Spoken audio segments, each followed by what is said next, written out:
Howdy ho, neighbor. This is Meditations Post numero 5.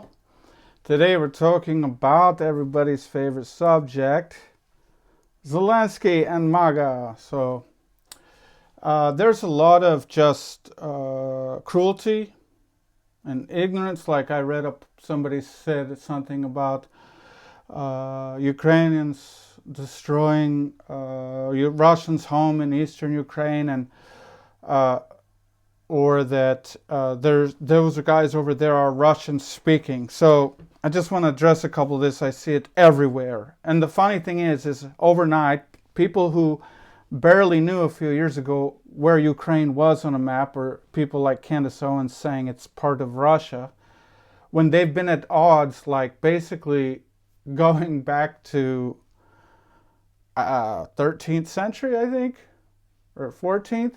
So like, anyways, we're not going to go into all that, but a lot of people in cities who are heavily pro-Ukrainian, Kharkiv, Dnipro, Odessa, Kherson, others, even a lot of people in Crimea were pro-Ukrainian. They were Russian-speaking. My wife was Russian-speaking. Most people I know in Kiev were Russian-speaking. Now they've switched to Ukrainian. But it's not so easy to just say they're Russian-speaking people, therefore Russia needs to come protect them. It's just a narrative. So like Russia was the aggressor. They came to Crimea in 2014 after Euromaidan, and basically they had zero resistance. I remember I came to Ukraine in 2010, and I remember people telling me the army here didn't even have money for bullets to practice shooting. I watched a documentary once after the invasion in the Donbass and Luhansk regions.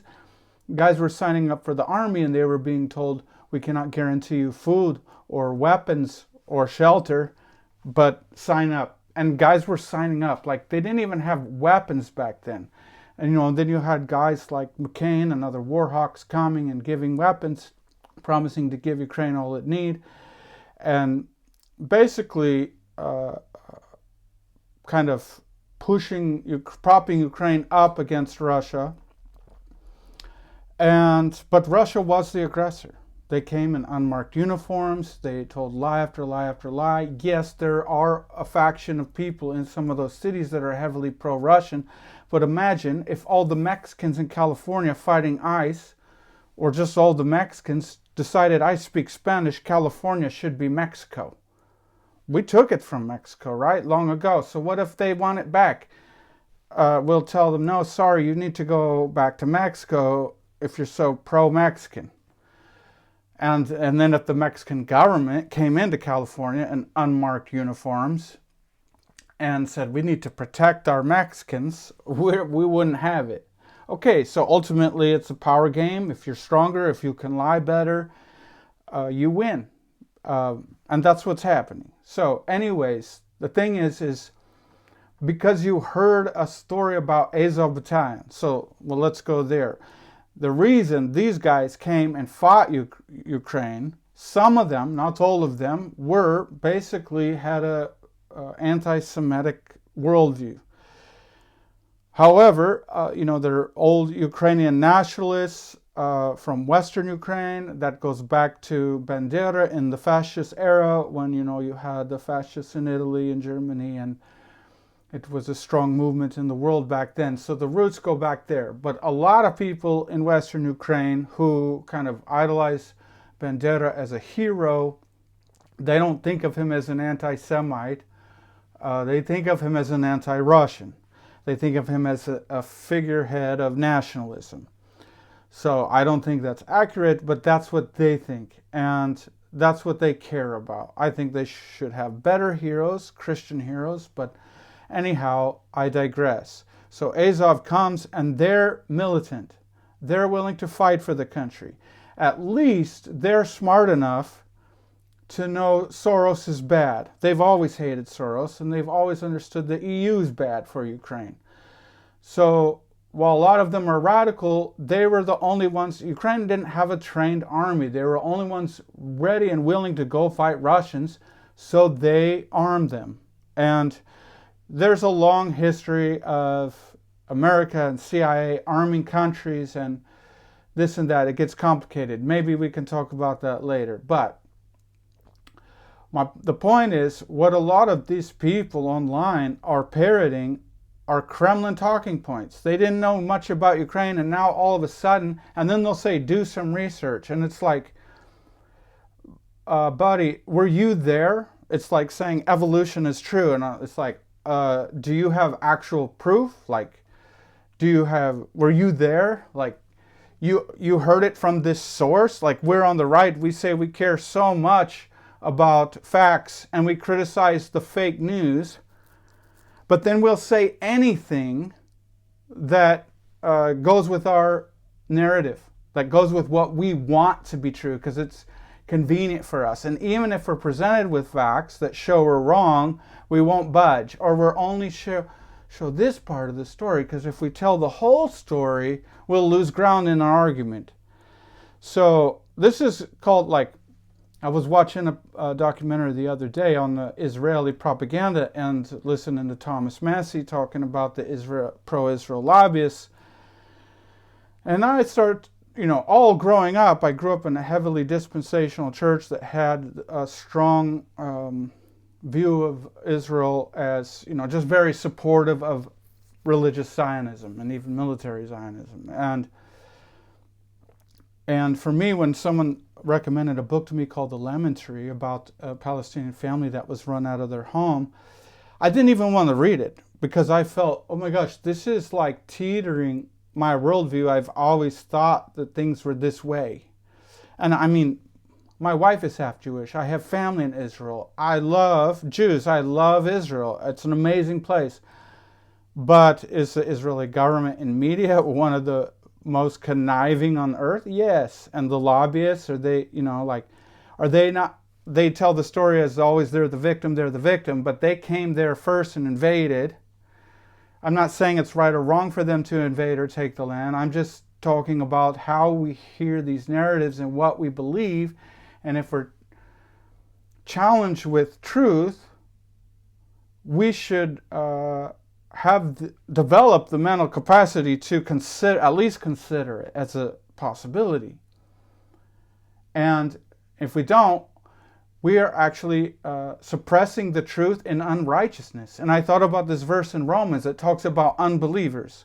When they know that God is real, that's evident in all creation. And not only creation, and just, you could say it's evident in society, in logic, in intelligence, in emotions, in beauty. God's existence is evident all around us.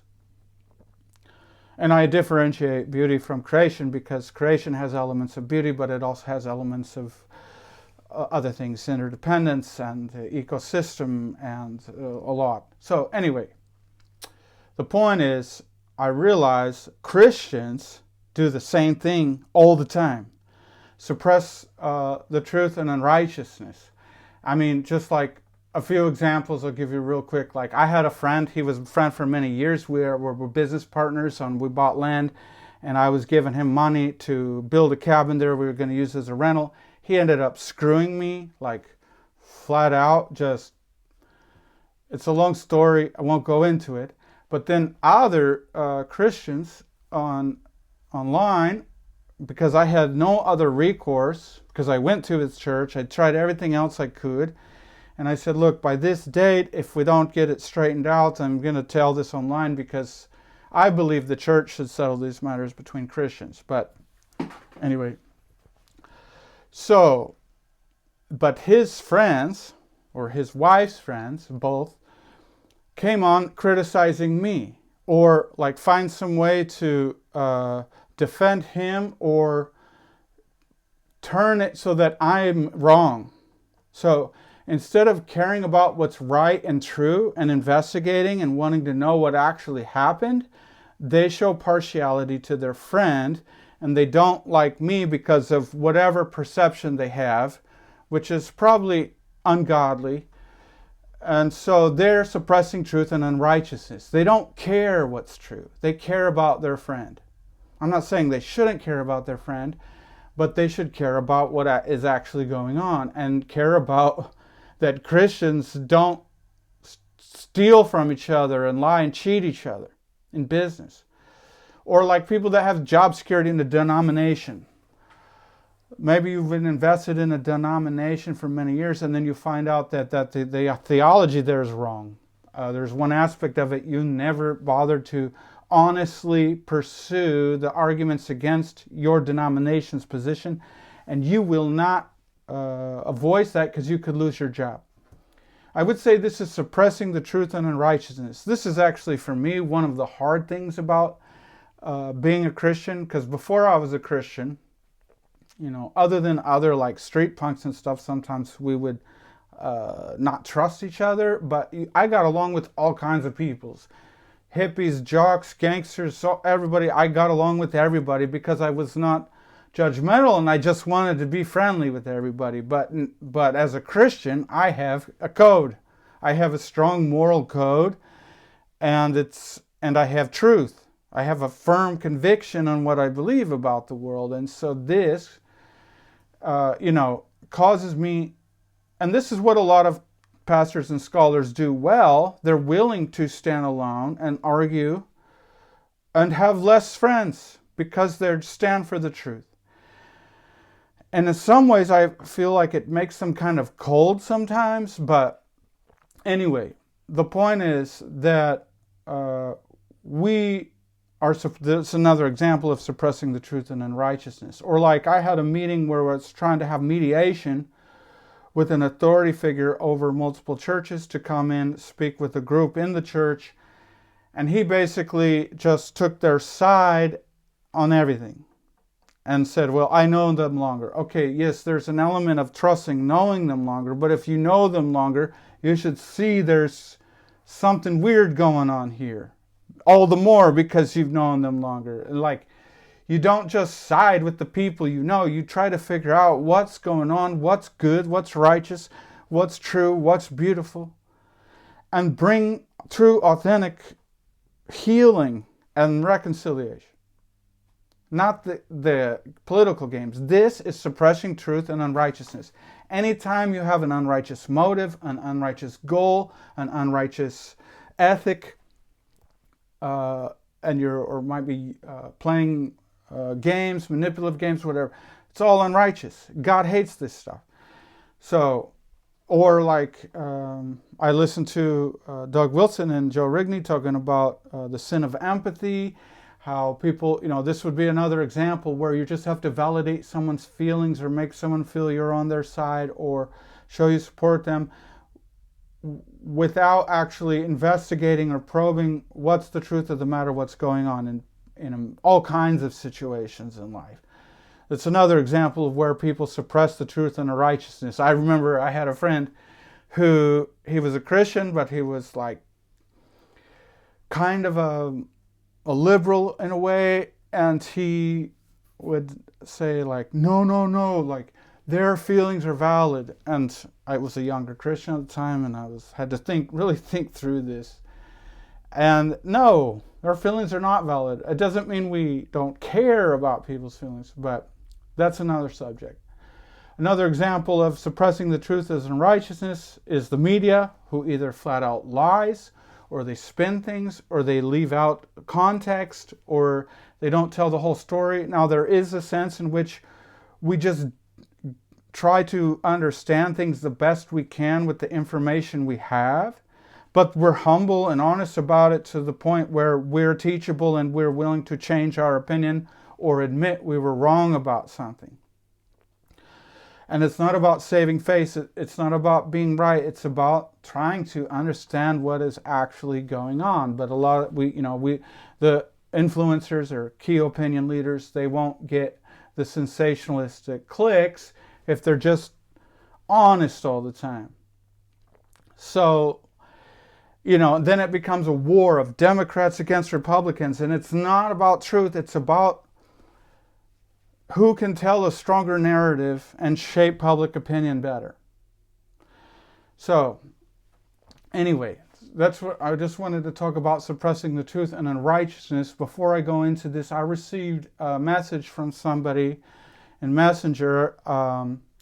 They said a few things about Ukraine, and I just wanted to respond to it. First thing they said was Zelensky burned his people when he cozied up to NATO. So first of all, NATO's been pushing this way long before Zelensky was in office, and he had many promises that Ukraine would have the possibility of joining NATO.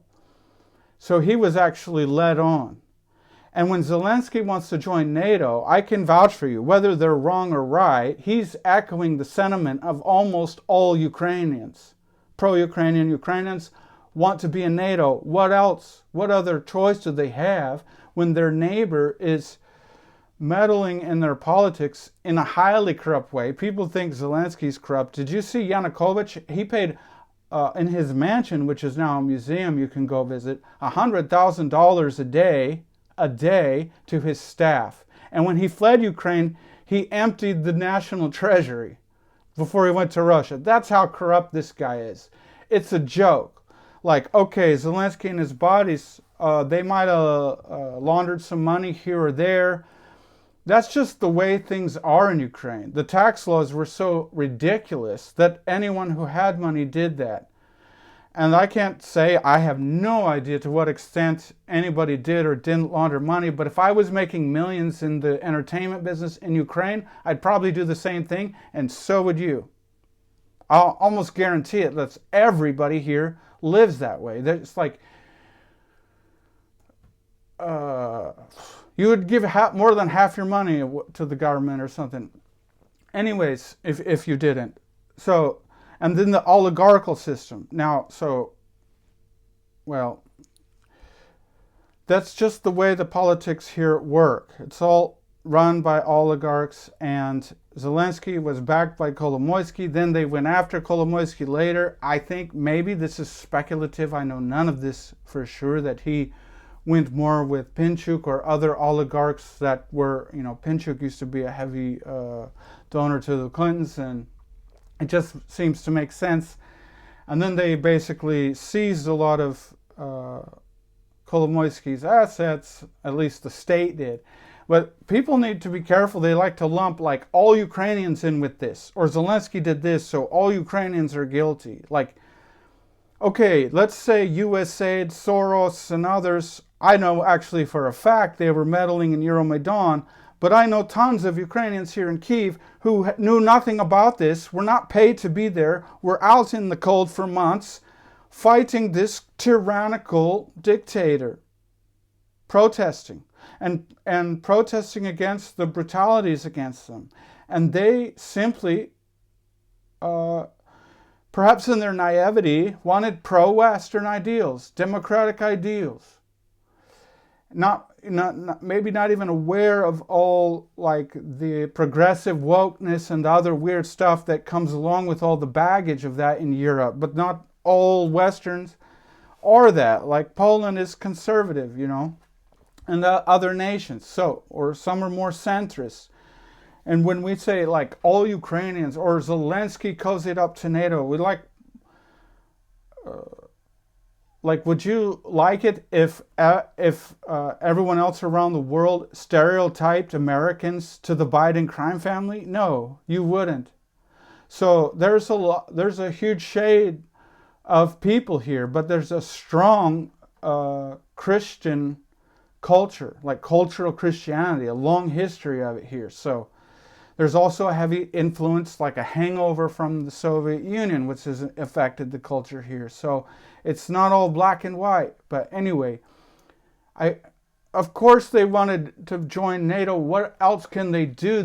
We're a weak nation with no army, no training. Well, thank God they began to get training in 2014, but they need protection from this neighbor. Not long before 2014, they discovered all this gas and oil pockets in Crimea and the Black Sea. And eastern Ukraine has been famous for its mining for many, many decades, I think centuries, actually. So this is that this land is rich in natural resources, that it's been known as the breadbasket of Europe. It's no wonder why Russia would covet it. But they gave the word in the Budapest Memorandum that they would respect their territorial sovereignty. So,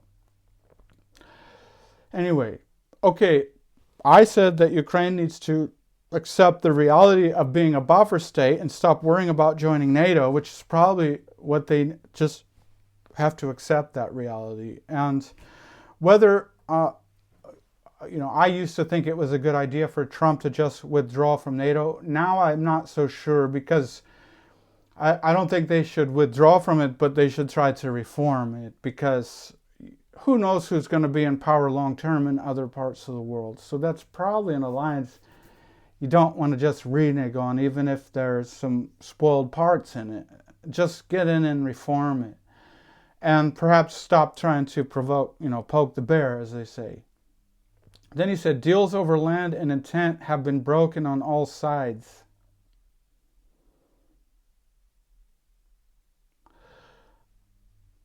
What? I don't know what he's talking about, but this is Russia invaded. They're the aggressor. They invaded. Ukraine was in Kirks and they just got run out, as I understand, which is a relatively very small area. And it was in response to what Russia's doing. And Europe has allowed it to continue unchecked.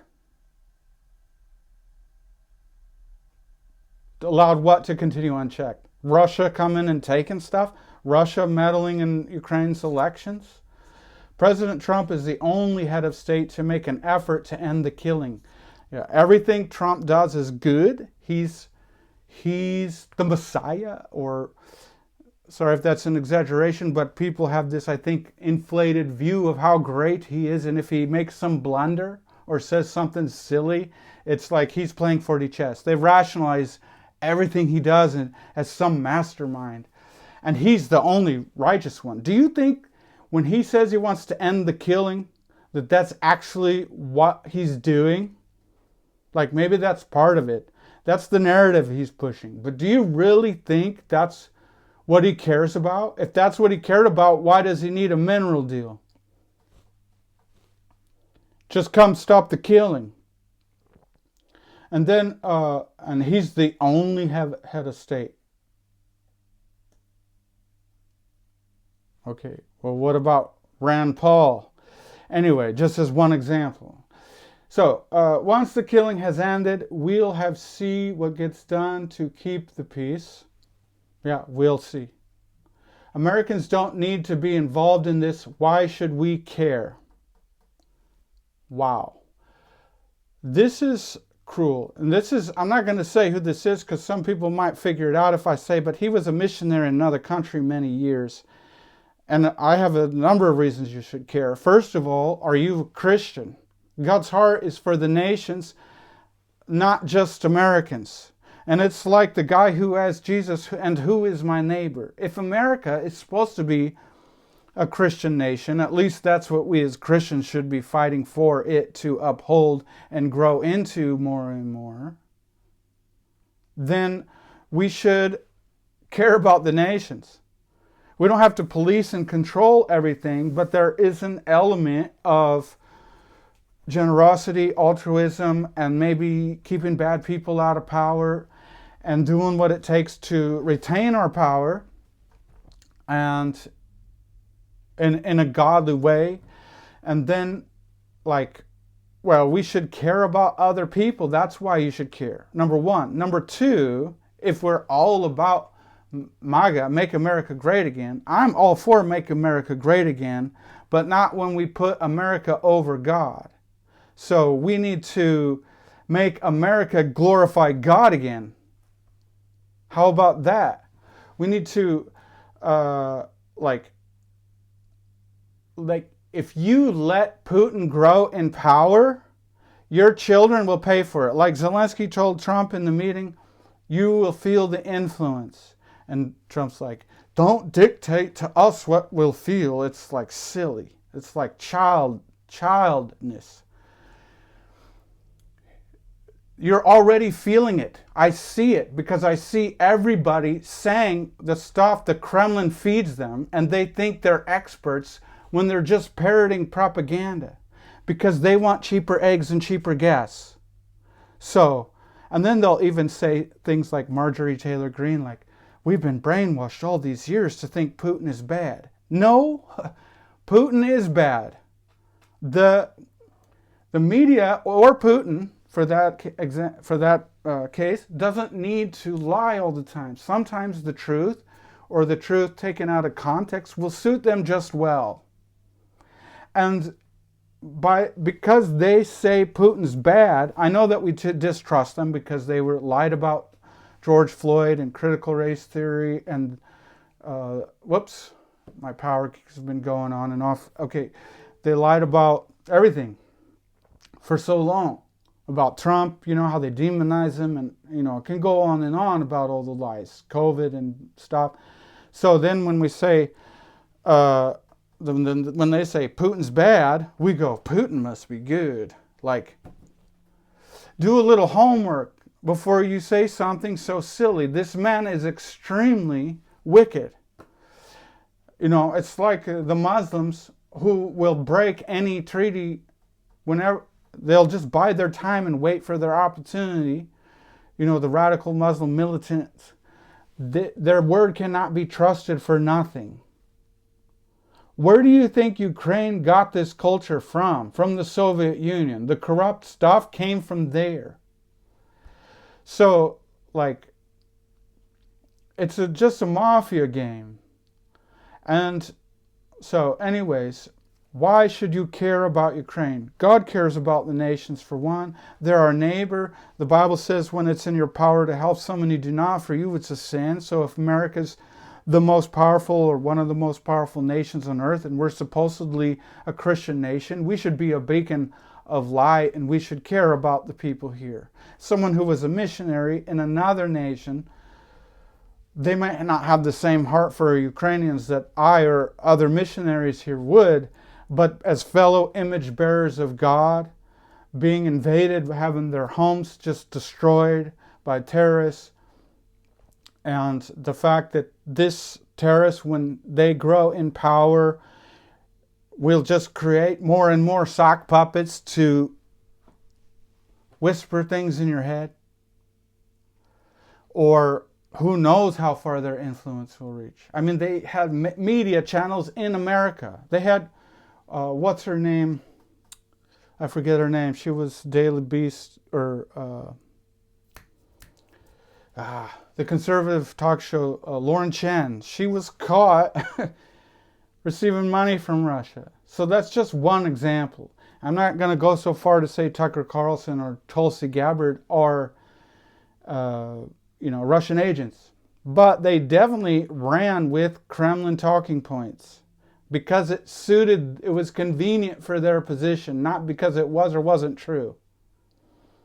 Like, I could list a number of times Tucker Carlson, who I used to like very much, has basically just done lazy, lousy journalism by only going so far and only telling a small fraction of the story.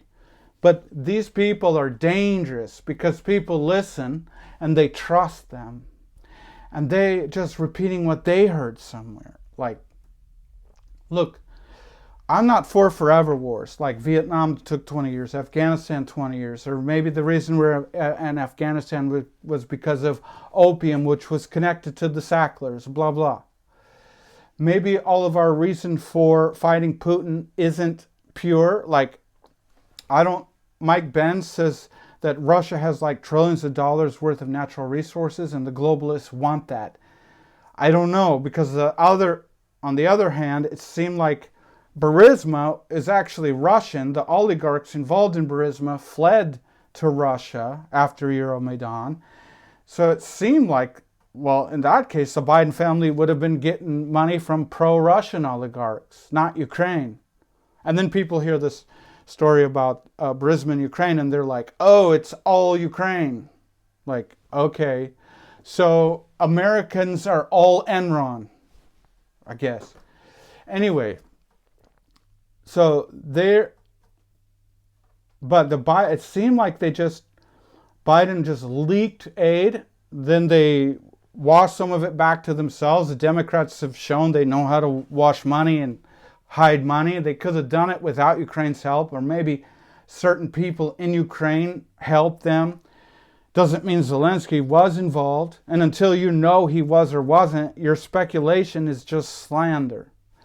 So I just, like, people should, if you're Christians, we should care about slander and we should verify our facts. In crypto, we like to say don't trust, verify, right? So, like, we should know before we post something if it's true or not, or at least that it's highly probable, or we're making our best educated guess, and that we're not suppressing truth and righteousness because we have selfish motives, but because we simply care about the truth. So I don't know if he was either just leaking slowly weapons, not giving them enough to actually win, just keeping them in the war, and, exploiting all the Ukrainians going off to die, or if they actually thought they were going to beat Russia and take over Russia and, like, divvy it up between themselves. I mean, if that was the goal, they did a terrible job. So I'm not sure I buy that one, actually. That's Mike Benn's story. But maybe, I guess. Anyway, so those are just a few reasons why Americans should care. If I thought about it, I could come up with 20 more. But I just don't think it's gonna, if you want to put America first of all, do it in a righteous way. Second of all, think about the long term. Think about how, your children's children and how this would affect them. And that a strong Russia is not necessarily good. Just because he, claims to be, like, Christian conservative and against all the transgenderism and LGBTQ, there's a lot of other weird stuff going on there in their Orthodox church. So, and then he says, and yet the MAGA president is making every effort to see this end. I think, well, maybe. That remains, I have hope that that's actually the case, but it seems incredibly naive. He was saying that didn't happen. Putin didn't break treaties when I was president. And then Zelensky says, yes, he did. In 2016, you were president. Maybe not against you, but he did. And he did. But Trump don't want to hear that because he doesn't like hearing any criticism. He loves flattery. He loves to flatter himself and hates. And if there's any criticism, even if it's an authentic criticism, it's fake news, fake news. So, like, this is huge ego. And Zelensky, who simply actually handled himself very humbly, who was being attacked left and right, and was simply trying to state facts. He was, whether you think Zelensky's good or bad, I don't care for him because he's liberal and connected to some weird people, but, like, he could just be needing help from wherever he can get it. Whatever is going on with him, he's echoing the sentiments of the Ukrainian people in this video. And when this happened, his popularity basically probably doubled overnight. And there's a lot of people here who aren't happy with him for various reasons. For certain ways money was used, or for this or that or that. Or because all of a sudden we have LGBTQ stuff here on the news, which never was before. Or my personal thing I really despise is his making Marina Abramovich ambassador for the children's schools. Like, what? Who? His wife works with children all the time. Who in their right mind would want this woman connected with their children in any way? Unless they're, like, if I give them the benefit of the doubt, they're being pushed in a certain direction by very powerful people, USAID, Soros, others, and they're stuck in this oligarchical system. They're not going to change overnight, even though they may try to make small changes, or to, at least for optics to the West, fire some corrupt people who get caught. Look, years ago I talked to Ukrainian guys on the street about reforming the corrupt culture here, and they would laugh. They say it's impossible, and I would say, no, there's hope. And like, this is just not something that's going to happen overnight. But I will say that Zelensky, whether his motives were pure or whether it was for show, he did more than any other president that I'm aware of as far as getting rid of some corrupt people. And that's not the full story. I'm not like 100% defending him. There's probably guys that got pensions that, are ridiculous, guys in positions of power. I heard this. I don't know. I haven't confirmed this myself. But anyways, the point is that I think he behaved himself very well in that meeting, and following up with apologies and following up immediately and being ready for ceasefire, they are they're echoing the sentiments of Ukrainian people. They just want peace. Ideally, they want all their land back that was unlawfully taken. Sve bude Ukraina is what posters and stuff everywhere. It means all of Ukraine. All is Ukraine, including Crimea. They want it back. It should be theirs. If Mexico came and occupied California, you'd want to take California back. You should be able to understand that, even if half of California speaks Spanish. So, yeah. Till next time, God bless.